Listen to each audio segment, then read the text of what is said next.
Hello, fellow divine creators. Welcome back as we continue our journey into the universal spiritual and natural laws that govern our reality. Today, we are cracking open the very beginning of the Law of One, and we are starting with the mind of a physicist.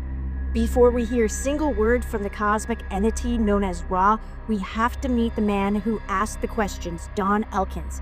Don wasn't a mystic trying to start a religion. He was a professor of physics and mechanical engineering, a military veteran, and an airline pilot.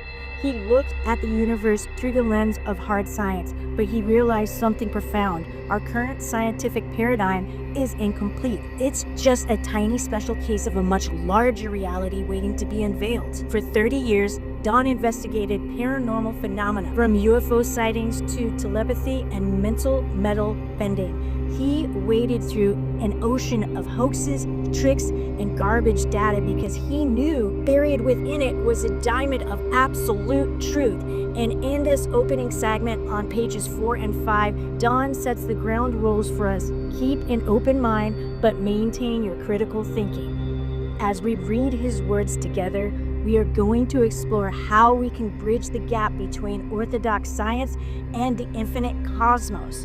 Which of our divine laws do we think science has the hardest time explaining? Let me know in the comments, hit the subscribe button, and let's dive into the mysteries together.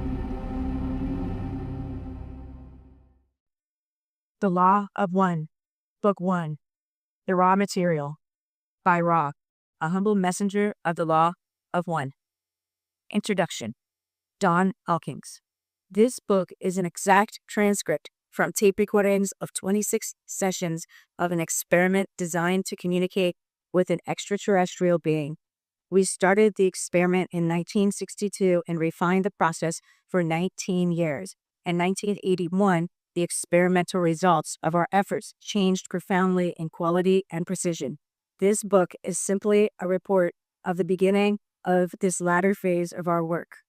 Since our experimental work began, and even before we officially formed a research group, there was considerable confusion about the nature of our research. I would like to state that I consider my point of view to be purely scientific. Many readers of this material have used a basis for its evaluation, a previously assumed philosophical bias, which has ranged from what I would call objectively scientific to subjectively theological. It is not the purpose of our research group to attempt to do anything other than make experimental data available. Each reader will undoubtedly reach his own unique conclusion about the meaning of this body of data. In recent years, there has been much controversy about phenomena that were apparently incompatible with accepted methods of scientific research. This included such things as UFOs, mental metal bending, psychic surgery, and many other seemingly miraculous happenings. To prove or disapprove any of these alleged phenomena is certainly not properly the task of the casual observer. However, most of the public opinion that has been generated with respect to these events seems to be the product of quick and superficial investigation.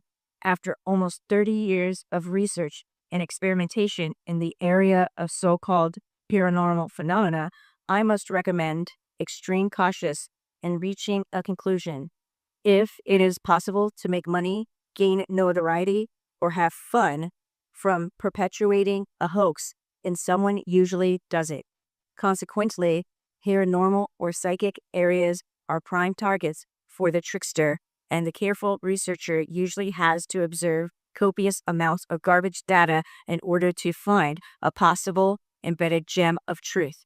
This is especially true of Philippine psychic surgery and the large area of spirit communication in general.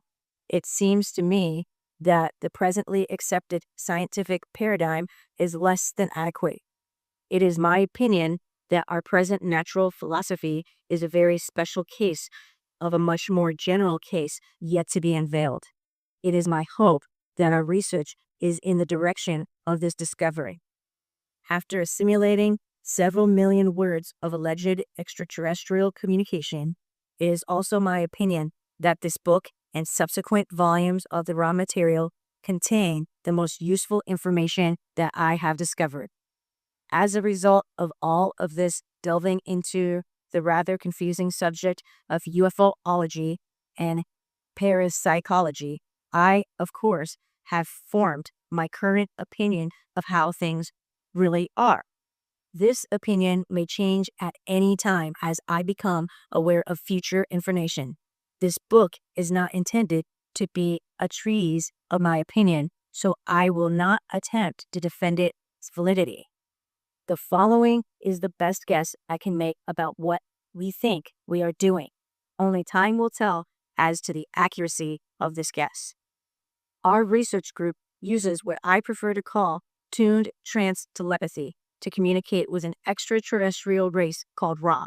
We use the English language because it is known by Ra. In fact, Ra knows more of it than I do. Ra landed on Earth about 11,000 years ago as a sort of extraterrestrial missionary with the objective of helping Earthman with his mental evolution. Failing at this attempt, Ra retreated from the Earth's surface but continued to monitor activities closely on this planet. For this reason, Ra is highly informed about our history, languages, etc. Probably the most difficult thing to understand about Ra is its nature. Ra is a sixth density social memory complex. Since Earth is near the end of the third density cycle of evolution, this means that Ra is 3 evolutionary cycles ahead of us. In other words, Ra's present state of evolution is millions of years in advance of Earthman's. It is not surprising that Ra had difficulty communicating with Earthman 11,000 years ago. The same problem still exists in our present enlightened time. At this writing, we have completed over 100 sessions of experimental communications with Ra. This approximate 300,000 words of information has suggested to me a possibly more adequate scientific paradigm. Only time and future will serve to validate and expand this paradigm. UFOlogy is a large subject. A responsible amount of background material would swell this introduction to book length. Therefore, the remainder of this introduction does not attempt to cover every portion of this diverse and growing field of study, but is instead an accounting of some of the pertinent parts of our research from our beginnings to the present day and the Ra contact. I've asked my longtime research associate, Carla L. Rueckert, to tell our story. What a powerful reminder from Don Elkins that true science is never afraid of the unexplained. The key takeaway today is simple. Never ignore the anomalies in your life. When the universe presents you with something that doesn't fit your current worldview, that is not a mistake. It is an invitation to expand. This week, I challenge you to look closely at your own life's anomalies. What unexplained events or synchronistic patterns have you brushed aside because they didn't make logical sense? A question to ponder. How can you balance a sharp, critical mind with an open, loving heart? Where in your life are you letting the limits of what you know block you from what you can feel? Let me know your thoughts in the comments below. Let's keep seeking, and I'll see you in our next study session.